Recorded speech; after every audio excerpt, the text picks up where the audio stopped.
Aptis listening test. Take time to read the questions by using the pause button.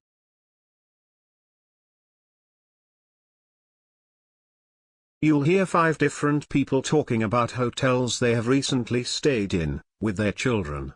For questions 1 to 5, choose from the list A to F what each speaker says.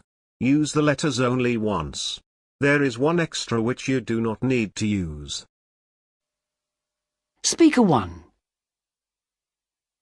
We chose this hotel because we knew that the owners had young children of their own. The room could have been a bit bigger, but then it was quite inexpensive. They provided an early supper if you told them in good time, so that the parents could eat in peace later in the cosy dining room. There were hundreds of toys for the children to play with, a huge garden with a playground, ponds and a playhouse. We hardly saw our 2 all week. Speaker 2. We always have difficulty finding hotels which welcome our children. This one was particularly good because the bedroom had a separate sitting room, so we weren't all squashed together in one room. Although it wasn't the cheapest around, far from it in fact, it was worth it. Our teenage kids loved the outdoor heated swimming pool and the mountain bikes, which were provided free by the hotel. Apparently, the owner's kids who've grown up and left home now had been mad on mountain biking. There was also an all-weather tennis court. Another thing we liked was the separate dining room for people with young families. Speaker 3. We'd had a bad experience the year before at a hotel which didn't cater for children, but this year we were very impressed by the hospitality of the hotel. The rooms were large enough to accommodate 4 beds comfortably, and there was an adventure playground in the garden for the younger kids. You don't have to pay for children under 10 sharing the room. Even meals were free for them, so that was another bonus. There was lots to do, including horse riding and tennis. But if you wanted to swim, you had to go to the local leisure centre, which the kids loved. Speaker 4. In the hotel we went to, we had a family suite, which was very spacious.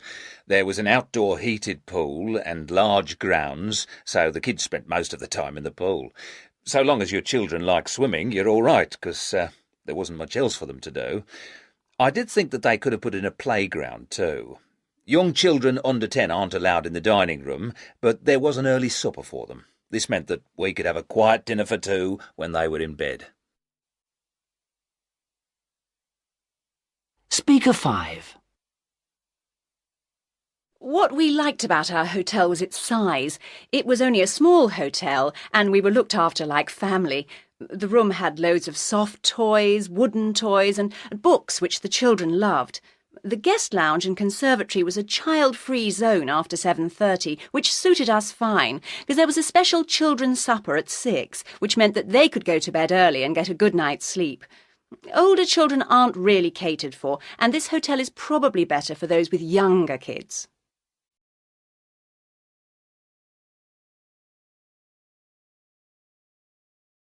What time does Tom go to his brother's house? A. At 8. B. At 7 o'clock. C. At 6:30. Every Sunday, Tom gets up at 10 o'clock. Then he reads his newspaper in the kitchen.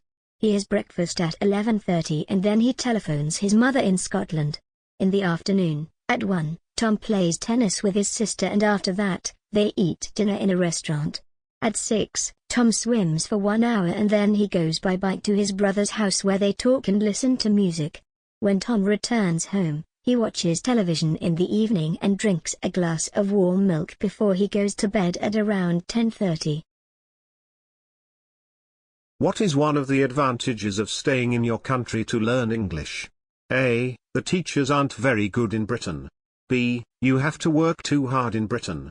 C. Your life can continue more or less as it was before. Today, millions of people want to learn or improve their English, but it is difficult to find the best method.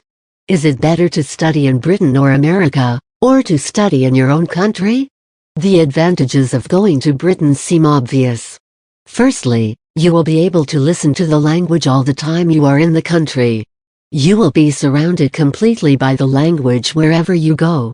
Another advantage is that you have to speak the language if you are with other people. On the other hand, there are also advantages to staying at home to study. You don't have to make big changes to your life. As well as this, it is also a lot cheaper than going to Britain, but it is never possible to achieve the results of living in the UK. If you have a good teacher in Spain, I think you can learn in a more concentrated way than being in Britain without going to a school. So, in conclusion, I think that if you have enough time and enough money, the best choice is to spend some time in the UK. This is simply not possible for most people, so being here in Spain is the only viable option.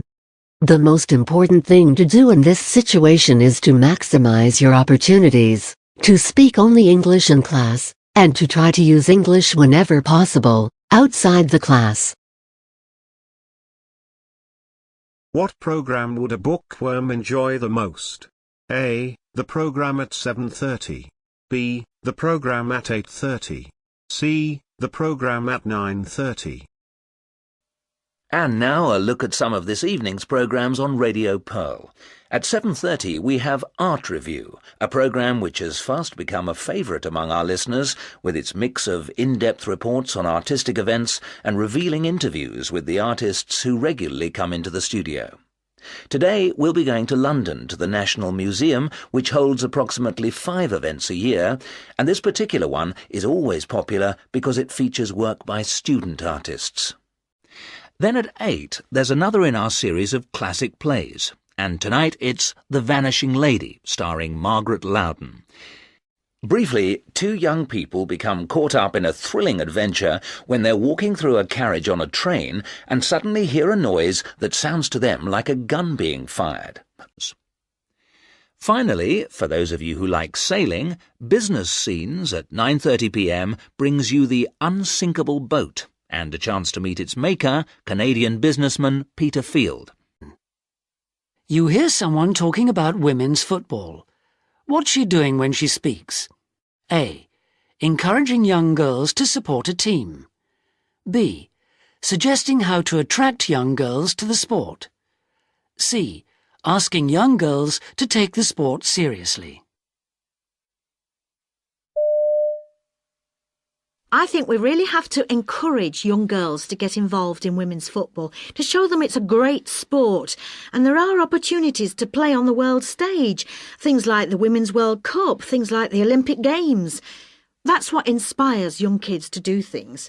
They get to see role models and they get to see opportunities for them to perform, in front of huge audiences.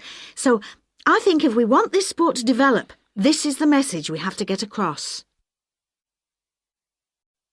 You hear a man talking on the radio about a bag made for use on walking trips. How does this new bag differ from others? A. It has pockets on the side. B. You can take off the rain cover. C. There are some extra features. This model from Van Gogh's impressive range is one of those bags that you can use quite happily on long walking trips. It has well-made, comfortable straps, large side pockets, and as on their bigger bags, there is a removable rain cover, very useful in this changeable climate. Interestingly, they've added an internal pocket for a water flask and a key clip, both of which make this bag excellent value compared to other models available.